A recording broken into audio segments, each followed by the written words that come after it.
Hi, everybody. Welcome back to Patriots History. I'm Larry Swikart, co-host, or the host and the co-author, of Patriots History of the United States, now in its 41st printing. And as I mentioned in earlier editions, I have now completed the updated edition, what will be in essence the 20th anniversary edition, due out sometime next year. I have to coordinate it with Skyhorse Publishers, who's releasing my new book, A Patriot's History of Globalism, slated for release February 20. So they don't want me putting the new chapter up before then. So I'm guessing sometime in late March, we will have this chapter up. It will be free. It will be a PDF available on the website. It will have two parts. One part will be all of the updates and revisions to the existing 15th anniversary edition of Patriots History in one PDF. The second PDF will be the new chapter going from 2018 to 2023, and it's a long one. But I just wanted, this may be the last revision I ever do, so I want to make sure it was good. All right, remember that we have, if you're a political junkie on the Wild World of Politics, Political Insider, and that gets you 6 ongoing video lesson programs, including Reagan, the American President, Globalism, Then and Now, and several other video lessons that have about 40 hours of video in them, as well as access to Larry's commentary Monday, Wednesday, Friday. I do a commentary on the latest political news. Or you can go over to the Wild World of History and the VIP admission, and there you'll have at least 40 hours of regular video lessons, including Churchill integrity, or Ronald Reagan, or the 1620 default, why the 1619 project is wrong. If you're a parent, you really need to have access to those. It's only $5 a month or $69 a year. And in addition to all of that, you get my ebook, All Thumbs, and then you get, and this is a biggie, 40 hours of Wild Wednesday webcasts that stretch back over the last 2 years on all sorts of different historical topics, plus a bonus 6 classes from my U.S. history curriculum that normally costs about $250. And I give you the Revolution, the Constitution, the Age of Jackson, Civil War, World War II, and Reagan. Full classes there. You don't get the paperwork, but you get all the videos. So check it out. Subscribe to one of those two. You can give it as a gift. If you do so, email me at larry@wildworldofhistory.com. And I need the email of the person getting the gift because it's that person to whom I will grant the offer. All right. Well, let's get started. Now, last time we've been in a very important chapter, chapter 6, and a very important section on the peril and promise of Jackson's America. And the section has been that of the Missouri Compromise. So last time I took time out from reading to kind of re-explain and to discuss at length the Missouri Compromise. And I think we did that. So we are starting now on page 212 and corrupt bargains. And as always, I am reading from the 15th anniversary edition. As always, if you have a much earlier edition, particularly one before 2010, not only will the page numbers not line up, but some of the headers won't be the same. But usually anything after 2010, at least the headers will be the same, and many of the page numbers will be pretty close. So, bottom of page 212, corrupt bargains. A precedent of some degree had been set in American politics from the beginning, when, aside from Vice President Adams, the strongest contender to succeed a president was Secretary of State Jefferson. Jefferson, Washington Secretary of State, followed Adams. Madison, who was Jefferson's Secretary of State, followed Jefferson. Monroe, Madison's Secretary of State, followed Madison. And John Quincy Adams, Monroe's Secretary of State, was now intended to keep the string intact. Advantages accompanied the position. It had notoriety and when the man holding the job was competent, a certain publicity for leadership traits whenever important treaties were negotiated. It was one of the few jobs that offered foreign policy experience outside of the presidency itself. Nevertheless, Adams's personal limitations made the election of 1824 the most closely and bitterly fought in the life of the young republic. John Quincy Adams, the former president's son, had benefited from his family's name, but it also saddled him with the unpleasant association of his father's Anglophilia, the general aroma of distrust that had hung over the first Adams administration, and above all, the perception of favoritism and special privilege that had become aspersions in the new age of the common man. Adams suffered from chronic depression. He had two brothers and a son die of alcoholism, whereas his self-righteousness reminded far too many of his father's piousness. Unafraid of hard work, Adams disdained politicking and refused to play the spoil system.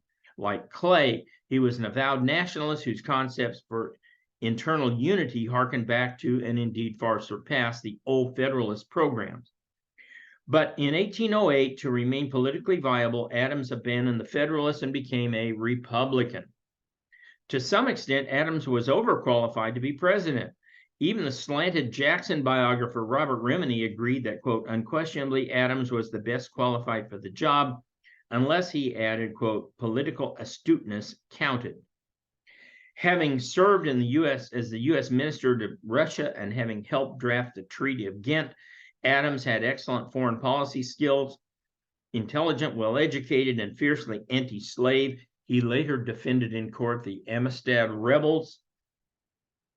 Adams, nevertheless, like his father, elicited little personal loyalty and generated only the smallest spark of political excitement. Worse, he seemed unable or unwilling to address his faults. He said, quote, I am a man of reserved, cold, austere, and forbidding manners, he wrote, and indeed he was called by his political adversaries, quote, a gloomy misanthrope, character defects that he admitted he lacked the pliability, quote unquote, to reform. Another equally flawed contender, Henry Clay of Kentucky, had a stellar career as Speaker of the House and a reputation as a miracle worker when it came to compromises. If anyone could make the lion lay down with the lamb, wasn't it Henry Clay? I got a little joke story for you. The Jerusalem Zoo unveiled a new exhibit. The lion lays down with the lamb. This was in all the papers and all the internet. Everybody was abuzz with this. They're going to unveil this on Friday. The lion lays down with the lamb. Isn't this amazing? So a reporter goes up on Friday and he greets the zoo director. And he says, you're really going to pull this off? He goes, oh, yeah, oh, yes, it's going to be wonderful. So sure enough, the curtain goes up and there's a lion laying down with a lamb. There's no violence. The lion's not eating the lamb. It's just, it's amazing. End of business day, the curtain comes down. The reporter, shocked, comes back the next Monday. Curtain goes up. Lion's laying down with the lamb. Unbelievable. And the zookeeper looks at him and goes, yeah. On Tuesday, come back, same thing. At the end of the day, when the curtain comes down again, the reporter goes up to the zoo director and goes, Moshe, I got to know, how do you do it? How do you get the lion to lay down with the lamb? The zoo director says, oh, it's very easy. Every night we get a new lamb. So that's sort of what's involved here. All right, at any rate, Clay had revolutionized the speaker's position, turning it into a partisan office empowered by constitutional authority that had simply lain dormant since the founding. Clay had beaten the drums for war in 1812, then extended the olive branch at Ghent in 1815. A ladies' man, he walked with an aura of power magnified by a gift of oratory few could match, which, when combined with his near Napoleonic hypnotism, simultaneously drew people to him and repulsed them. John Calhoun, who opposed the Kentuckian in nearly everything, admitted, quote, I don't like Clay, but by God, I love him. The Kentuckian could just as easily explode in fury or weep in sympathy. He could dance well. And he could duel. And he could attract the support of polar opposites such as Davy Crockett and John Quincy Adams. Possessing so much, Clay lacked much as well. His ideology hung together as a garment of fine but incompatible cloths. Having done as much as anyone to keep the nation from a civil war, Henry Clay, in modern terminology, was a moderate, afraid to offend either side too deeply. Like Webster and Jackson, he stood for union. But what was that? Did union mean compact? Did it mean confederation? Did it mean all men are created equal? Clay supposedly opposed slavery in principle and wanted it banned, yet like the sage of Monticello, he and his wife never freed any of their own slaves. Ever the conciliator, Clay sought a middle ground on the peculiar institution, searching for some process to make the unavoidable disappear without conflict. He thought slavery was not a competitive economic structure in the long run, and thus all that was needed was a national market to ensure slavery's demise, all the while turning profits off slavery itself. Such inconsistencies led him to construct a political platform along with other nationalists like Adams and Daniel Webster that envisioned binding the nation together in a web of commerce whereupon slavery would disappear peacefully. So, for my last discussion here, Clay very much is buying into this whole notion that men's allegiances can be bought, that men can be bought, they can be bribed, they can be given jobs to forget about whether or not they're pro-slave or anti-slave. Okay, for better or for worse, he buys into that. Clay's American system, not to be confused with Eli Whitney's manufacturing process of the same name, involved three fundamental objectives. One, tie the country together with a system of internal improvements, including roads, harbor clearances, river improvements, and later railroads, all built with federal help. Two, support the Bank of the United States, which had branches throughout the Union and provided a uniform currency. And three, maintain a system of protective tariffs for Southern sugar, Northeastern textiles, and iron. What was conspicuous by its absence was the abolition of slavery. Without appreciating the political similarities of the American system, Clay had advanced a program that conceptually mirrored Van Buren's plans for political dominance. In other words, these guys are two sides of the same coin, really.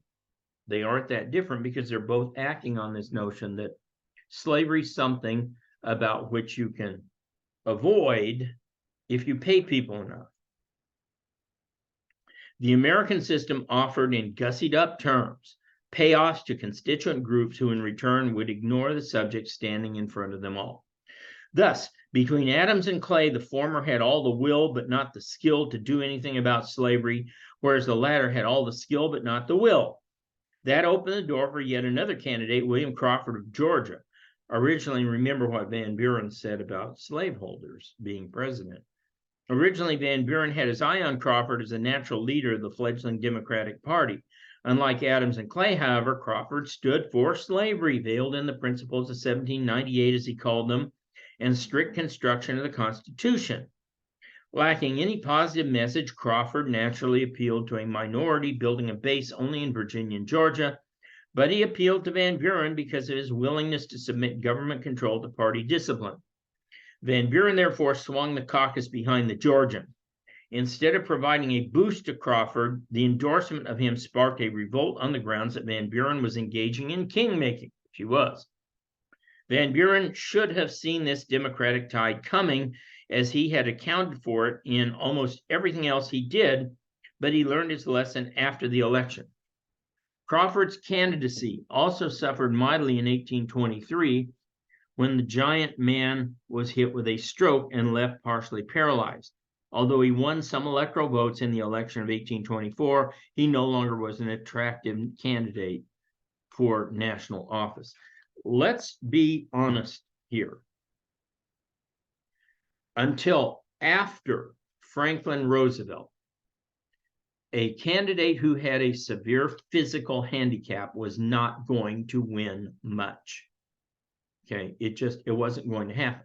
And that's why Roosevelt was adamant about hiding his polio, his need to stand on crutches, his wheelchairs, and why the media, the reporters of the day, because they were mostly pro-Roosevelt, kept that totally out of the public eye. Would things have been different if the public knew that he was paralyzed from the waist down? Probably. But like I said, they were able to keep this very closely concealed. You think that today, George Wallace pulled it off after the assassination attempt on him when he was partially paralyzed, and his supporters still flocked to him, but he had already made his name. I can only think of one politician that has any national recognition who has pulled off having a severe health defect, and that is Governor Greg Abbott of Texas in a wheelchair. But it's 2023, not 1824. Okay. None of the three major candidates, Adams, Clay, or Crawford, in fact, claimed to be of the people. All were viewed as elites, which left room for one final entry into the presidential sweepstakes, Andrew Jackson to Tennessee. Beginning with the Tennessee legislature, then followed by Pennsylvania, Jackson was endorsed at a mass meeting. Seeing his opportunity, Jackson ensured Southern support by encouraging John C. Calhoun to run for vice president, in essence, a ticket.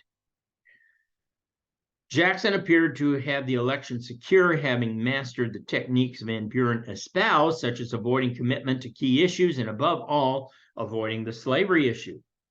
When ballots came up in the Electoral College, no one had a majority, so the decision fell to the House of Representatives. There, only 3 receiving the highest electoral count could be considered, and that eliminated Clay, who had won only 37 electoral votes. The contest now came down to Jackson with 99, Adams with 84, and Crawford with 41. Clay, Speaker of the House, found himself in the position of kingmaker because his 37 electoral votes could tip the balance. And Clay detested Jackson. Quote, "I cannot believe that killing 2,500 Englishmen at New Orleans qualifies for the duties of the first magistrate," he opined. Clay should have known better. Washington before him had ridden similar credentials to the presidency. Nevertheless, between Crawford's physical condition and Clay's view of the hero of New Orleans, he reluctantly threw his support to Adams. He had genuine agreements with Adams on the American system as well, whereas Crawford and Jackson opposed it. Whatever he was thinking, Clay's decision represented a hideously short-sighted action. Jackson had won the popular vote by a large margin over Adams and had beaten Adams and Clay put together, and he had the most electoral votes. No evidence has ever surfaced that Clay and Adams had a corrupt bargain, but none was needed in the minds of the Jacksonians, who viewed Clay's support of Adams as acquired purely through bribery. Nor was anyone surprised when Adams named Clay Secretary of State in the new administration. Jackson exploded, quote, "The Judas of the West has closed the contract and will receive the 30 pieces of silver, but his end will be the same." He was kind of prophetic. Clay never got to the presidency. It mattered little that Clay, in fact, had impeccable credentials for the position. Rather, the great compromiser muddied the waters by offering numerous, often conflicting explanations for his conduct. Meanwhile, Calhoun, who saw his own chances at the presidency vanish in an Adams-Clay coalition, threw in completely with the Jacksonians, and overnight, Adams created an instant opposition built on the single objective of destroying his administration. This is, I think you could say, very close to the situation with Trump in 2016, when basically everybody who wasn't a Trumper or MAGA person was dedicated to finding a way to destroy his administration. And that's why you got the whole Russia hoax. You got all sorts of stuff We'll get into that much later, but basically it was they weren't for anything. They were just totally against the guy who was in there. All right. That's it for today. I will see you guys back here Monday. In the meantime, check out the Insider on Wild World of Politics or the VIP on Wild World History. And hey, check out our Black Friday book deals. Incredible book deals. Now, folks, Christmas is coming. It's not that far away. You got to remember the mails are not what they used to be. And if you're going to place a book order, say, well, I'll wait a while before I do that. Don't do that, because the mails are not getting stuff delivered in time. If you want books to arrive to a loved one or a friend in time for Christmas, you're going to have to be ordering them within the next week or so, because by the time I put in all your orders, last year I had over 1,000 orders I had to put in, and literally massive numbers of boxes, probably 50 boxes arrived in my garage. And I had to sign more than 1,000 books, about 1,200 books after Thanksgiving, and ship them out. Well, that takes a little time. It takes time to organize them, ship them, box them, send them out, and then it takes a lot of time for the post office to deliver some of them. So check out the Black Friday offers. 3 really good ones are up there already. And we have an ebook offer that's just amazing. It's pretty good. Check that out and get your orders in here right around Thanksgiving, because it's going to take time to get the books out. All right, I'll see you back here on Monday.